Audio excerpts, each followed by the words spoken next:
What's going on, guys? This is Dan from Silent Shadow Productions.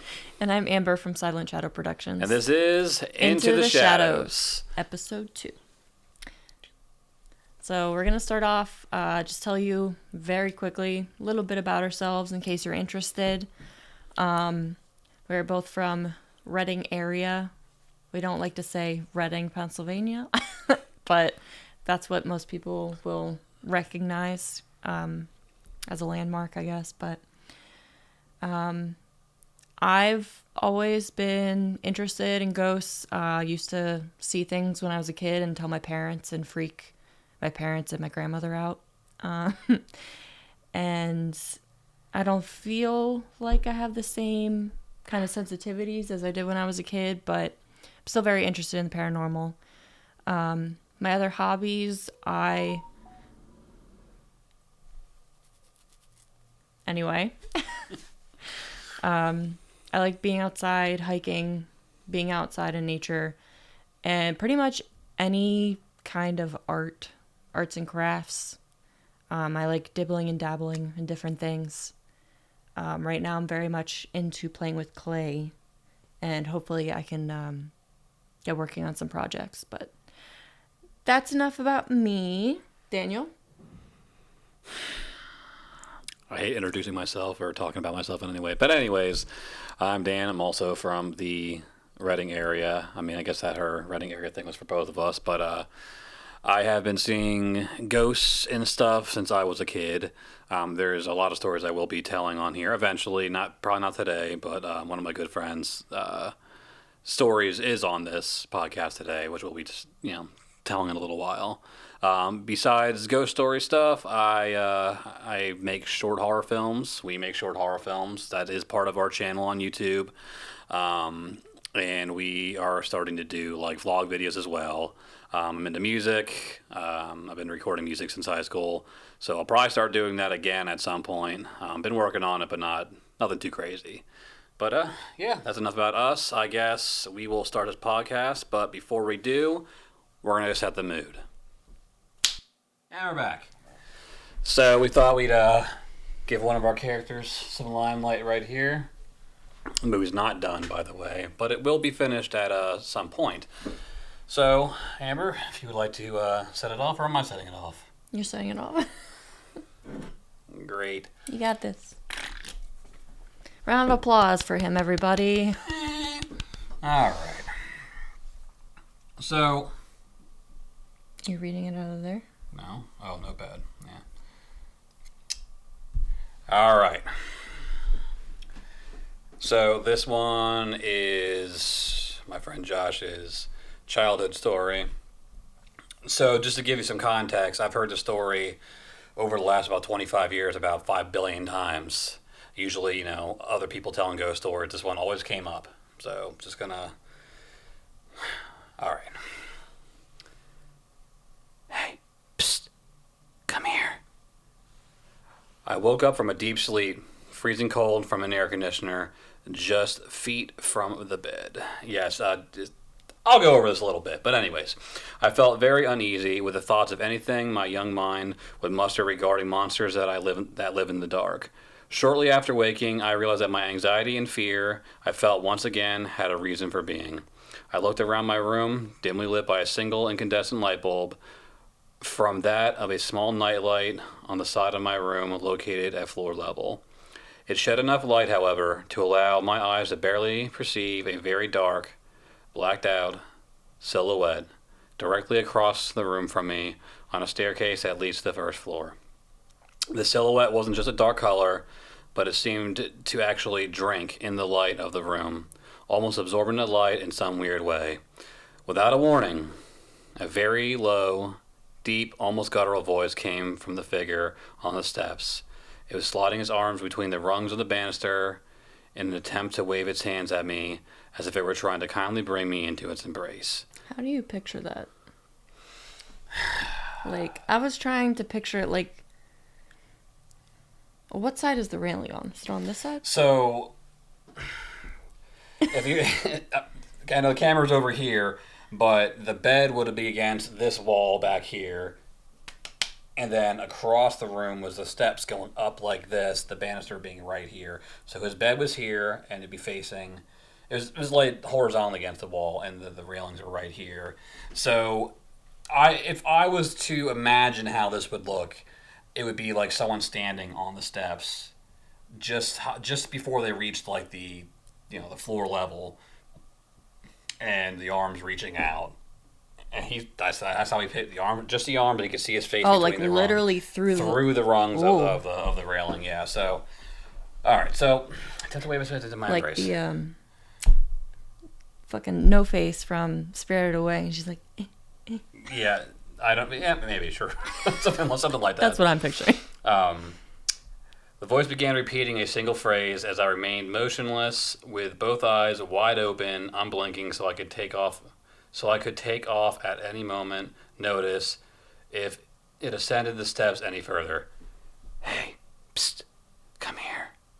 And again, he uttered those words a million times. I've heard the story a billion times. I can't read it very well, apparently, but it's... You're doing fine. Okay. Anyways, it said in the same tone, volume, and urgency, in such a total fear-inducing way that to this day I can hear it like it happened moments ago. My blood ran like ice. After what seemed like an eternity, I flung the blankets back and ran past these almost phantom arms, which seemed to be unable to progress any further or reach me as my little legs pumped up and down, propelling my body toward my sister's room, which is literally right next door. Suddenly, I noticed the ghostly appearance had simply vanished. Or, the ghostly appearance? Yeah, simply vanished. Then, from the dining room in the distance, an exceedingly loud bang. I could only assume it was like a giant, heavy, hard wooden octagon table that was used specifically for my very large number family to eat their meals. Then silence. Absolutely deafening silence. Within minutes, my father appeared from his room across from my room and sister's room, and finally ends his appearance in the bathroom with a bathroom trip. A trip which... Hold on, I'll go down here quick. Scrolling. I'm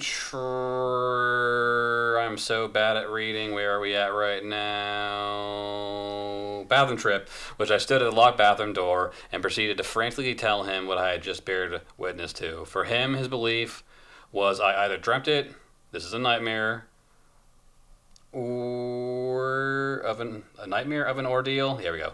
Or I was just making the entire thing up, as some kids totally do. Not too long after, now fully awake, my father fully wakes up.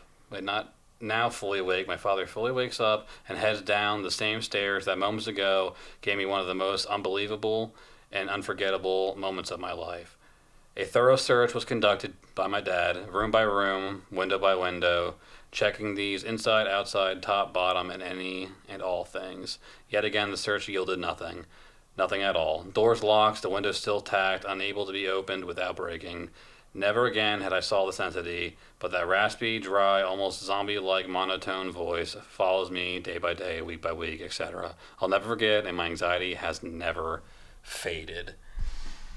Again, so I've heard this story like a million times, and it always is exactly the same. I have quite a few stories from this exact house, and there's other stories that go along with this, between his sisters and his brother and stuff like that. And his dad actually had experience, God rest his soul. Larry, he passed away a little while ago, but he was a very, very stern, very serious, very imposing man. He was very big. And he didn't scare, I can imagine, very easily. And the one story probably scared the shit out of him. But we'll get to that story at some other point in time. But, yeah, I mean, I think it's the first time you've heard the story, read terribly out loud, but read out loud. I mean, you've told me a few. I want to say there's definitely one that you've told me a few times, like the same story, but I don't think I've heard that one. Definitely would have scared the shit out of me if I was a kid. Like, someone telling me to come here and I know it's not my family members. I would have shit my pants. I don't know if I would have been able to get out of the bed. Like, in my dreams, when something is standing there menacingly, I usually, like, push myself to get the courage to, like, I don't want to say, like, fight it, but, like, kind kind of be like, I'm not scared of you, fuck off attitude, but I don't know if I could do that in real life. No way. No. Yeah, all the tough guy act immediately goes away when it's like actually happening. Yeah, I'm not sure what the deal with that house was. I have seen an old lady. So their front door had a vestibule, so you had the front door space and then another door, and it had like a glass window on it, or glass. The whole thing was glass, whatever. And I remember sleeping downstairs because he used to make us stay up like all night playing games, and then like, hey, can we go upstairs and go to bed? Oh no, give me a little longer, give me a little longer. And he'd fall asleep on the sofa, knowing I'm terrified, by the way, of the downstairs. And I just remember the one night seeing an old woman walk between the front door and the vestibule door, just back and forth, back and forth. And his sister had seen something very similar in the attic. See, I don't know how the house was. I don't know if the old days they had this, but above the door was a glass window about yay big that was above the door, so you could see right from her bedroom right to the landing of the attic at the top. And she said that she had seen an old lady standing up there the one night. And of course, Larry had to also go up and see what was up there, because obviously he was the man of the house, so he had to definitely check all the spooky situations in the house. But yeah, that house was definitely. I was there many, many times. I still have very, very weird, vivid dreams about that house, like to this day. It's just still creeps me out. Still very good to tell stories about. But why is it always the attic and the basement too? I don't know. I feel like most really scary stories are the attic or the basement. Well, maybe it's just like those are the spots you're not really used to being as much. So maybe that is like, you know what I mean? Think how many times you really go in the basement compared to how many times you go in your bedroom. You know what I mean? Not very much. So, I don't know. Whatever. So, anyways, moving on, I guess we have two more we're going to do for this episode. Three. Three? Are they all? So, it seems like a lot of people are into Appalachia, and I know that there's different ways of saying it. I say it as Appalachia, so I'm sorry if I'm offending somebody, but that's how I say it. And I've also been into Appalachia. Some of my favorite podcasts have been covering stories of Appalachia, so I thought I would follow suit. I went on to Reddit and just found 3 stories that people put in, and I'm going to read them and we'll talk about them a little bit. And then for next week, I am doing a little bit of research and write-up on creatures and cryptids of Appalachia. That's kind of I don't want to say my fixation right now, but my fixation right now. Sasquatches or no? I wasn't really going to cover Sasquatch at all because That's okay. I feel like it's pretty well known. I was going to get into some of the other ones. Like, there's some that I just learned about that I've never heard about before. And I've heard of, like, a Wendigo before, but I haven't really heard stories or, like, a whole lot about it. So, just want to cover some different ones. Yep. But, yeah, that'll be next week, most likely. And then, who knows? We're literally just going to figure out whatever we feel like doing each week. So it's all going to be paranormal-esque stuff. Supernatural. I did have some ideas of maybe doing like an Ed and Lorraine Warren episode. That's definitely going to happen. Yeah, if you're into that or not. I'm not going to get into my opinions on them or anything right now. I have mixed opinions, but if anything, though, they did really pioneer a lot of stuff in this whole paranormal community. So I'll give them that. But that's not the topic right now. Now we're talking about Appalachians and stuff.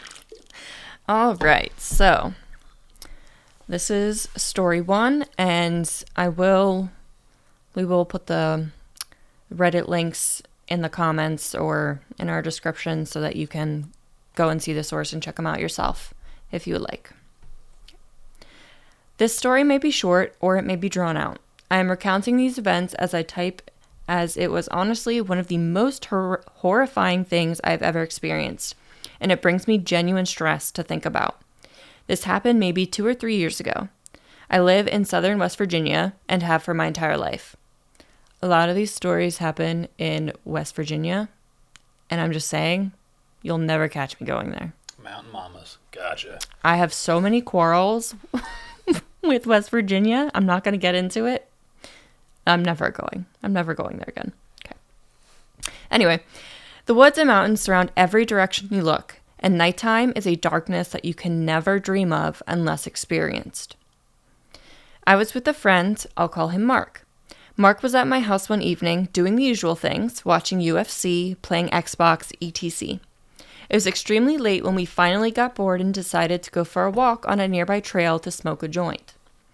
This was not a particularly long trail, but it was very dense in the woods that surround it, and it is easy to get freaked out when thinking of your surroundings. We finally get to about halfway into the trail, it's about 30 minutes in, where we stop, pack our joint, and stand on the trail to chill and talk. The forest was very alive. There are always noises in the woods, but the amount of animal activity for the time was unsettling. At this point, it was probably past 1 a.m.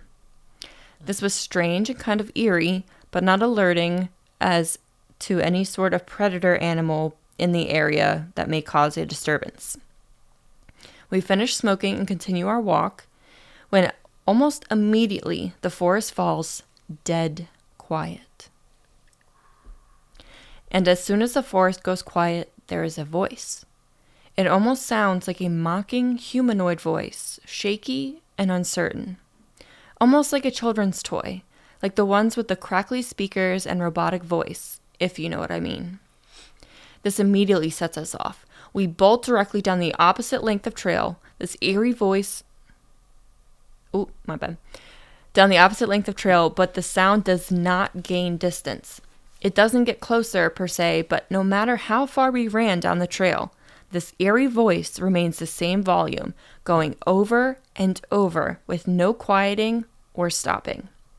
At this point, I'm convinced that we are in genuine danger, something I've felt very few times. Finally, after sprinting for who knows how long, we exit the trail, gasping for breath and almost at the verge of tears of how frightening this was. We begin to exit the trail, and about 5 minutes from the exit, there is a bone-shaking, heart-stopping, murderous scream from directly behind us. I know what a mountain lion sounds like. This was not an animal. This was not someone playing or watching a movie. This scream sent birds flying from nests and made my heart drop into my stomach.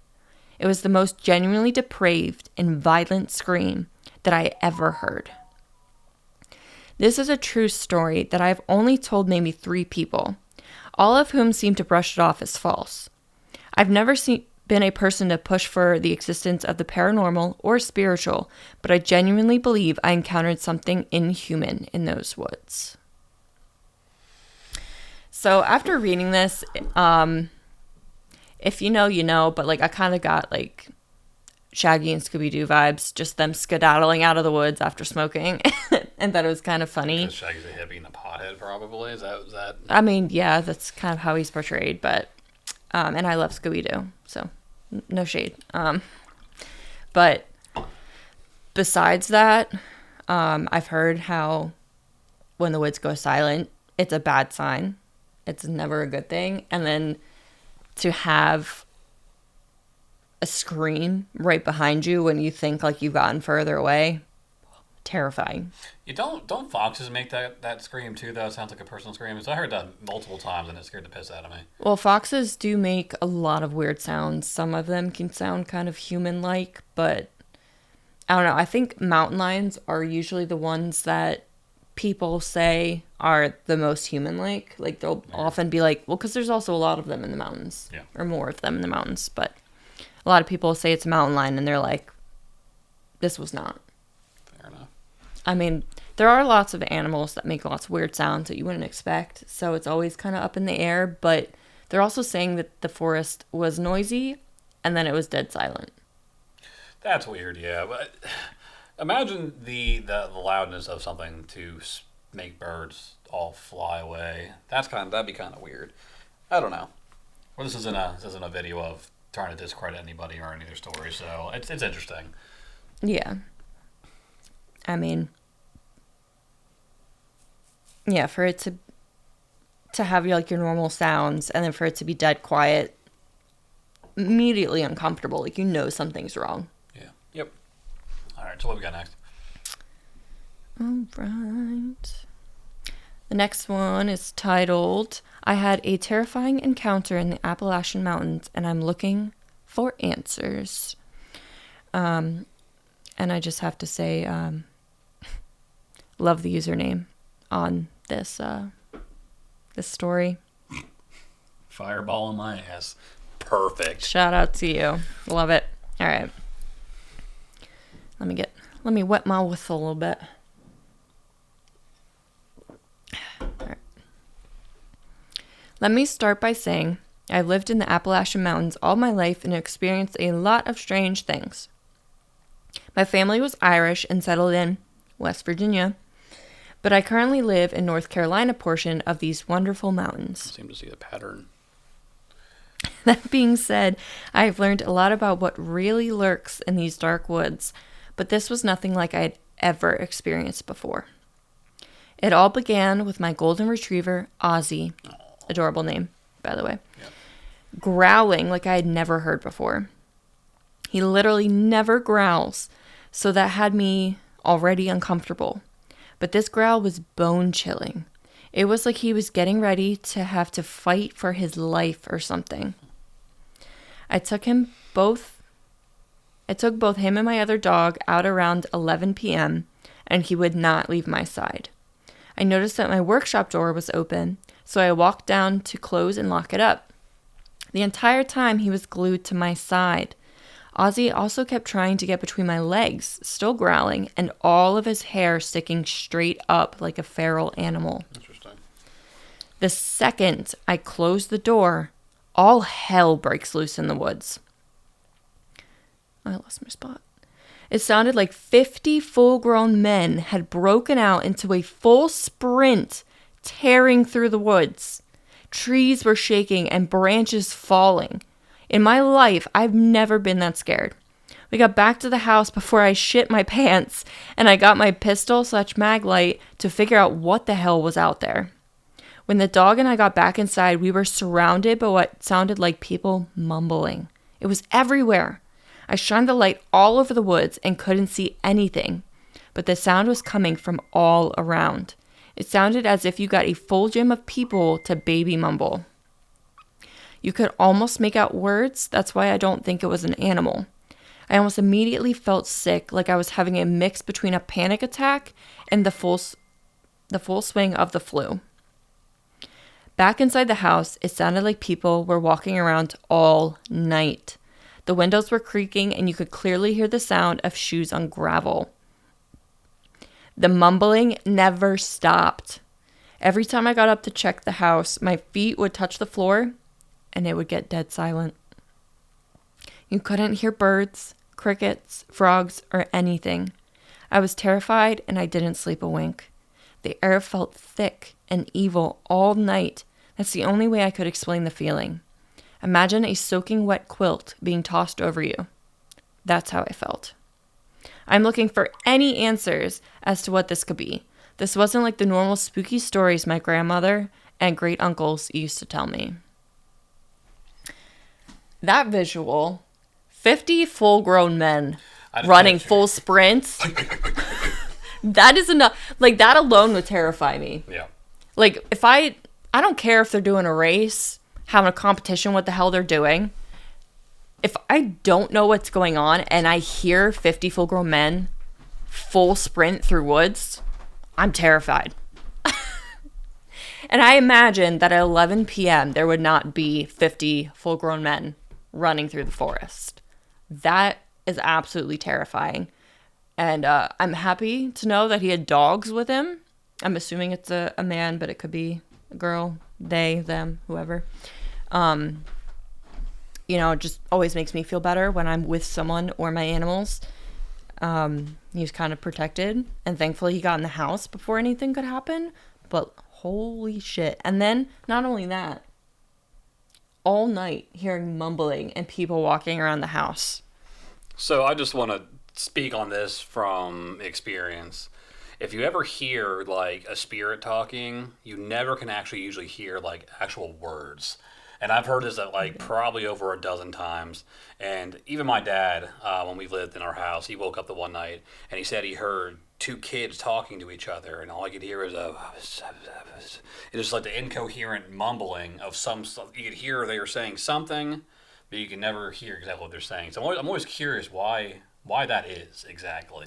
Yeah, I've experienced that in my dreams. Like, I know that they're speaking words, they're speaking English, but I can't tell what they're saying. I guess it's almost like, too, if someone is in, like, the next room or, like, a little further behind you in a room and you can tell that they're talking, but you can't make out what they're saying if you're, like, trying to eavesdrop. I guess. I don't know. But, in the paranormal aspect, it is interesting that happens a lot, that you can never tell what they're saying unless they are directly. No, I mean, when my dad heard it, was literally basically in the same room. It was just like a little in front of them in the darkness. But again, I don't. Who knows? I don't know. It's like what fucking show was that when the parents? Was it Dexter Laboratory? No, it was. I don't remember. Cow and Chicken. Was it Cow and Chicken? Doesn't matter. Paranormal, not Cow and Chicken. But anyways, it's a neat story. I hate that I guess it's good the dog was there, but I hate the dog had to experience it. Poor puppy. Yeah. This also kind of reminded me of the story. It started out as a Reddit story, and then it got so much attention. This guy swears it's a true story that he made it into a book called Silver Tongues. I actually had begged this was a while ago, this was years ago. I begged to get the book for my birthday. My grandmother got it for me, and I read it, and it was very creepy. I don't remember exactly if it's Appalachia Mountains, but it was definitely, I want to say it was like Native American tribe type land, and very, very chilling story. I feel like those the Indian burial ground kind of stories too. Those are always pretty interesting too. What is the next one we got here? So this last one is more of kind of, I don't want to say an open-ended thing, 'cause they're not really sure what happens, but there's like indicators that something definitely happened, and it's pretty scary.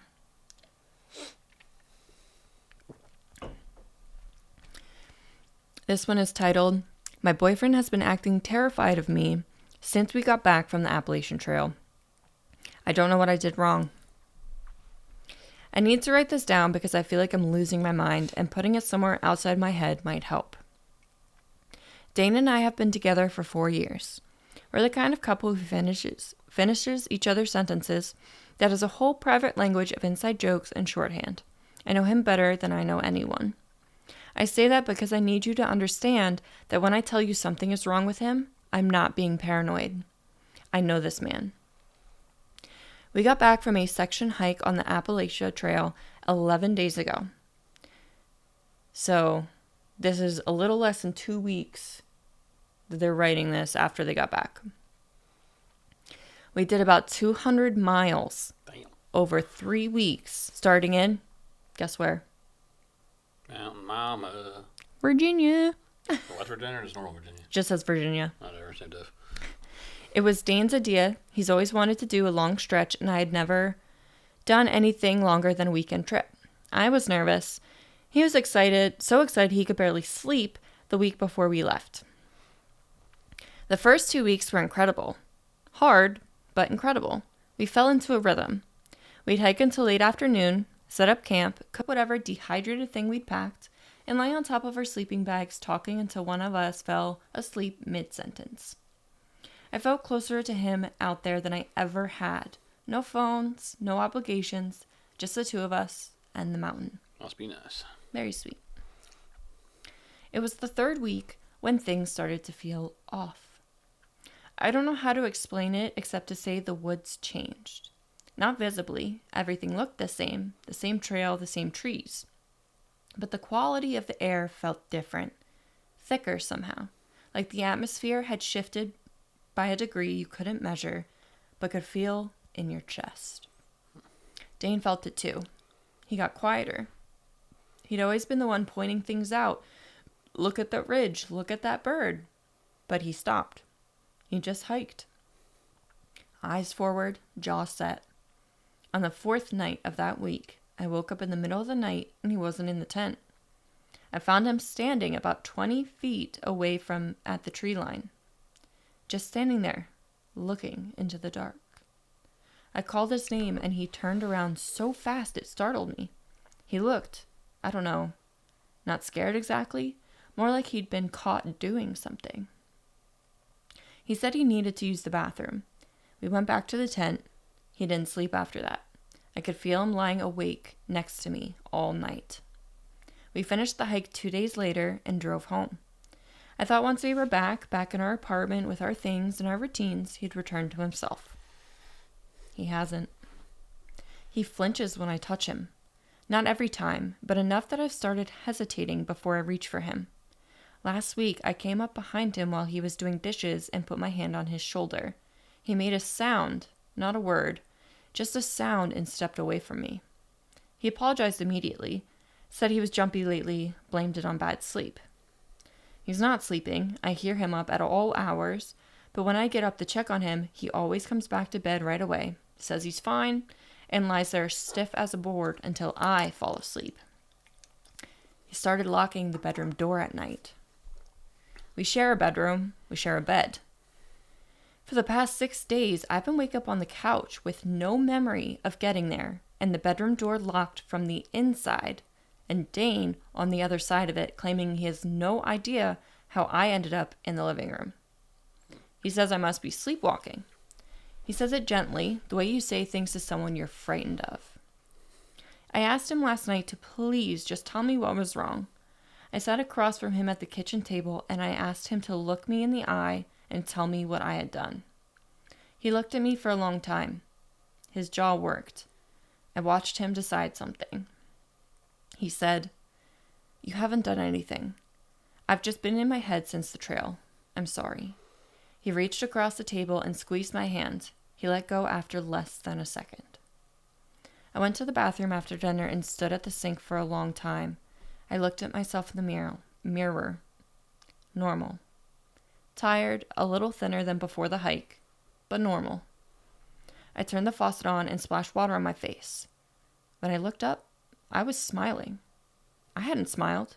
I wasn't smiling, but my reflection was, just for a second, just long enough for me to see it wearing an expression I hadn't put there. Wide and still and patient.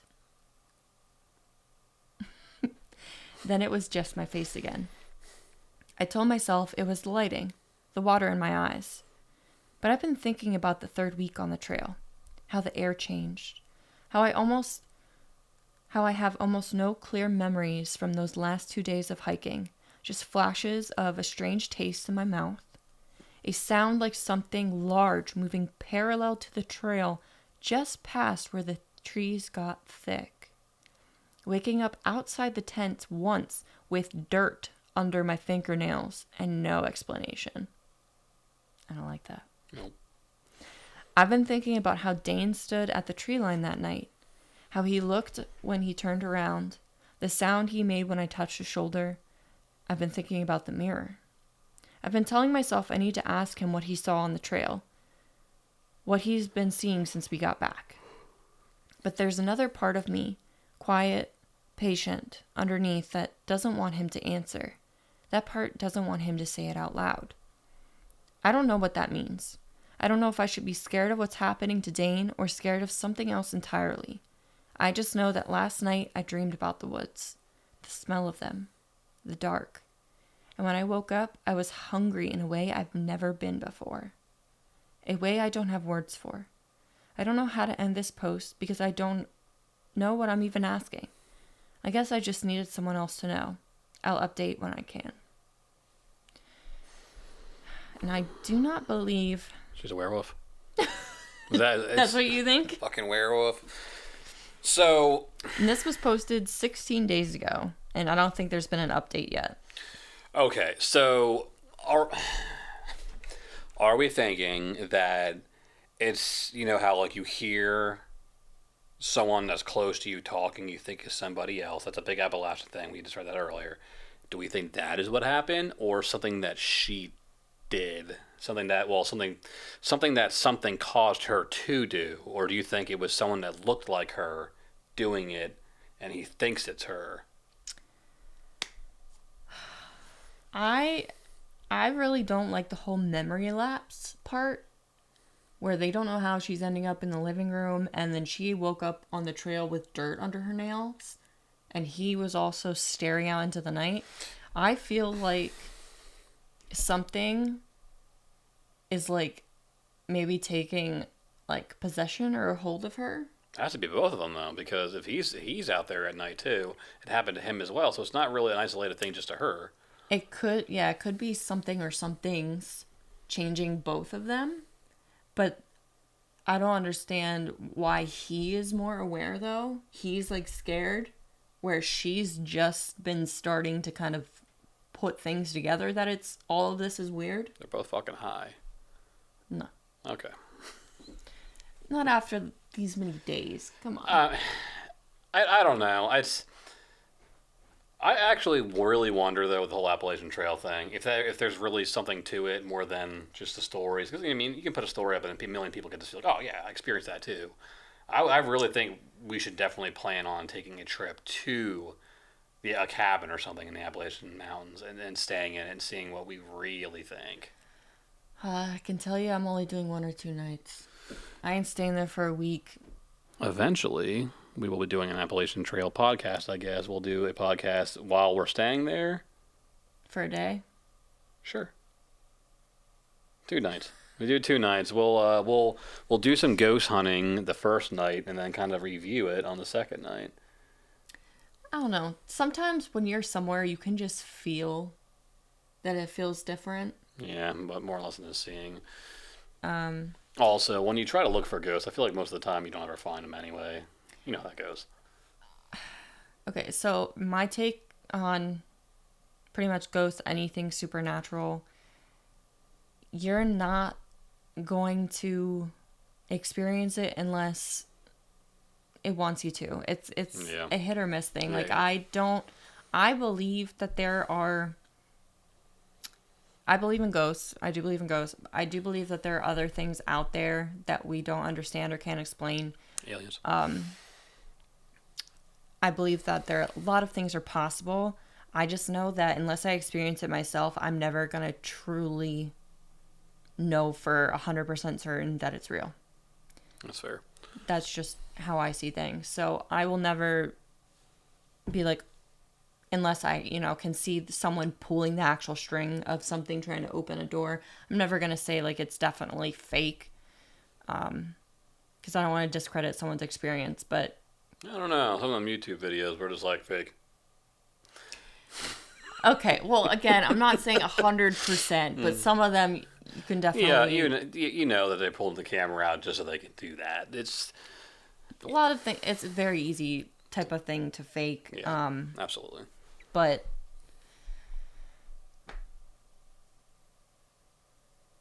I don't know. There are 2 comments on this post on what they think this could be.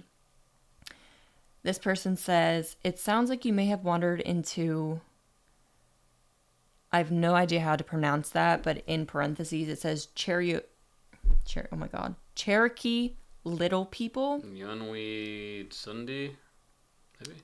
I don't know. I'm not going to try to pronounce it, but says that you may have wandered into their territory and offended them somehow. It said that they value respect and silence, so you must not speak loudly in their woods. Maybe Dane should have been quieter as soon as you felt the change in the atmosphere, but I suppose it's too late for that now. Also, you finding him up in the middle of the night just staring into the dark is worrisome. I wish more people would be mindful of the 3 things you should never do after dark in the Appalachians. Don't whistle. Don't respond to any voices you hear. Don't stare too long into the dark. I don't know what it was about that when they were talking about him staring in the dark is worrisome. I kind of got like the hair in the back of my neck standing up. Really? Yeah, it was weird, yeah. Because I just picture it, and I'm just like, oh man, if I was just standing there just staring out into the woods, it's just, yeah, that'd be weird.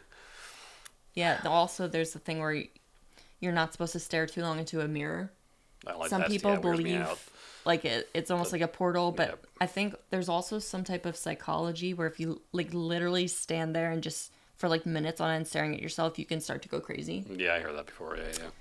I'm not going to experiment with that. Have you never done that before? Like turn the lights off and stare in the mirror? Turn the lights off, no. Like the Bloody Mary thing, but like you do it in the dark and you stare at the mirror. It is weird. Your eyes definitely play tricks on you for sure. That is the stuff of my childhood nightmares. Yep. And I might have stared into the mirror once for like a minute and then couldn't take it anymore. But never with the lights off. The other comment that I'm going to read says, "My guess is you're possessed and you tried to eat Dane. I was hungry in a way I've never been before." That was very unsettling as well. Yeah. "But he loves you, and he's trying to save you from this demon, except he can't talk to you about the demon inside you because that causes it to manifest and try to eat him again. Those times you found yourself on the couch were the nights when the exorcist would come to try and get rid of the demon, but you don't remember anything because the demon blocks your memory. And Dane is too afraid, so he locks himself inside the bedroom when the exorcist leaves." Also, it's like when he goes to reach for her hand and pulls away right away. Maybe he's afraid she's going to bite his fucking hand off. Yeah, or maybe it just feels unsettling. Maybe he can see the demon behind her eyes or something. Maybe her hand feels like a bag full of ice or something. Who knows? I mean, that's pretty sad too when it's someone you love and they're all fucked up. This comment is a horror story in itself. Yeah, I agree. We've actually, it reminds me of the one horror film story that we were gonna plan and write out and film. Which one? The Mimic one. Oh, yeah. Well, we have 2 Mimic stories that we're working on. We have 1,000 stories that we're always working on. That's unfortunate. Yeah. With our Appalachia interest right now, we have 2 Mimic stories, so stay tuned. It'll be a while, but stay tuned for that. And Gizzard Blizzard. Gizzard Blizzard!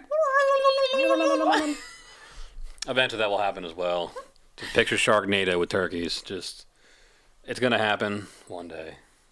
One day. I might cut off an arm if we don't. Like, that's how badly I want to do Gizzard Blizzard. We were in a cabin in the woods. We can film Gizzard Blizzard and do Appalachian stuff. We won't do that one in Appalachian Trail. We'll figure something else out, but it's fine. We won't? Maybe we will. I don't know. I think I need a little refill, though. But well, we are at the end. Hopefully you like these stories. Definitely comment your thoughts, opinions. Definitely comment any stories or experiences you've had down below. We would love to see them. You could even read them out loud on our next podcast, possibly. We will put our email in the comments, I guess in the description, really. And then you can email us your stories if you would like.